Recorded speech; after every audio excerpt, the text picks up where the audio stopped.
जय श्री कृष्ण।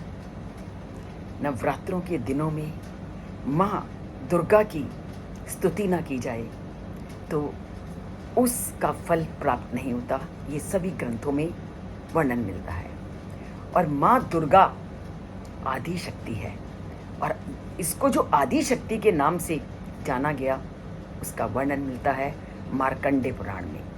मार्कंडे पुराण में कहा गया है कि देवी ही आदि शक्ति है और ब्रह्मा, विष्णु और महेश भी उनकी शक्ति से ही काम करते हैं। ब्रह्मा, विष्णु, महेश जो कि सृष्टि के रचनाकार, पालनकर्ता, संहारक माने जाते हैं, वो भी आदि शक्ति के बिना कार्य नहीं करते।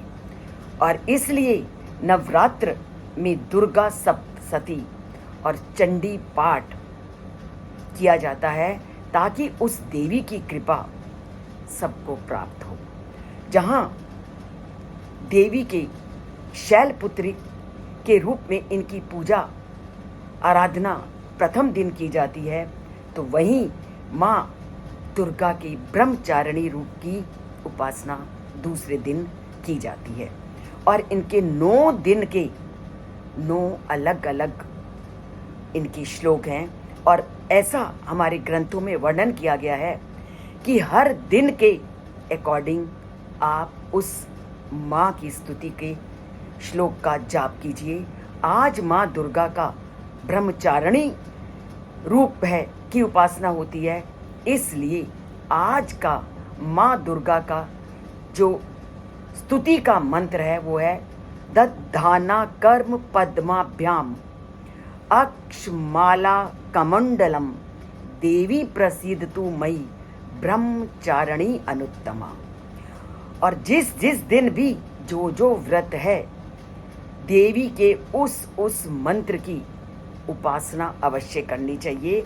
चाहे आप और कोई पूजा करो ना करो, पर जिस दिन का जो मंत्र है उस मंत्र का जाप अवश्य करो। उस मंत्र के जाप से आपको पूरे दिन के 9 दिनों के व्रत का भी फल आसानी से मिल जाता है।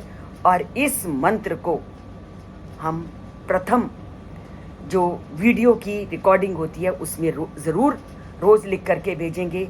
आज का मंत्र है दधाना का कर पद्माभ्याम अक्षमाला कमुंडलम देवी प्रसीदतु मयि ब्रह्मचारिणी अनुत्तमा। इसका उच्चारण कीजिए। चाहे आप व्रत नहीं रखे हुए तब भी आपको अलौकिक फल की प्राप्ति होगी। और अलौकिक फल की प्राप्ति इसलिए होती है क्योंकि माँ दुर्गा सभी देवताओं की शक्तियों से संपन्न है। जब माँ दुर्गा की रचना हुई, जब माँ दुर्गा ने जन्म लिया, तो इनको सभी देवताओं ने अनेक प्रकार के अस्त्र शस्त्रों से सुशोभित किया। शिव जी से इनको मिला त्रिशूल, विष्णु जी से मिला चक्र, वरुण देवता से मिला शंख और वायु देवता से मिला धनुष बाण। तो ये सभी शक्तियां उनको सभी शक्तिशाली देवताओं से मिली, तो माँ में वो सारी शक्तियां एक साथ समाहित हो गई हैं। तो इसलिए दुर्गा माँ की स्तुति अवश्य कीजिए, दुर्गा माँ की आराधना अवश्य कीजिए।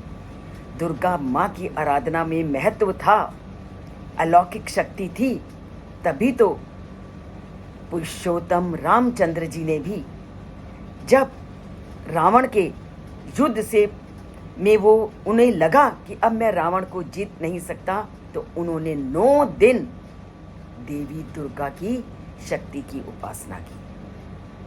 तो रामायण में इसका विधिवत वर्णन है कि उन्होंने 9 दिन तक देवी माँ की शक्ति की उपासना की, क्योंकि वो जानते थे कि उनकी सहायता के बिना कोई कार्य पूरा नहीं हो सकता, मैं रावण को जीत नहीं सकता। अगर आपने भी अपने सभी कार्यों को पूर्ण करना है तो माँ दुर्गा के 9 दिन 9 मंत्रों का जाप ज़रूर कीजिए। मैं प्रतिदिन वीडियो के आगे उस मंत्र को लिख करके आपको भेजूंगी। आप उस मंत्र का जाप करिए और जीवन में हर कदम पर सफलता को प्राप्त कीजिए। इसके लिए चैनल से जुड़िए। सब्सक्राइब नहीं किया, सब्सक्राइब कीजिए, तभी इन चीज़ों को प्राप्त करोगे।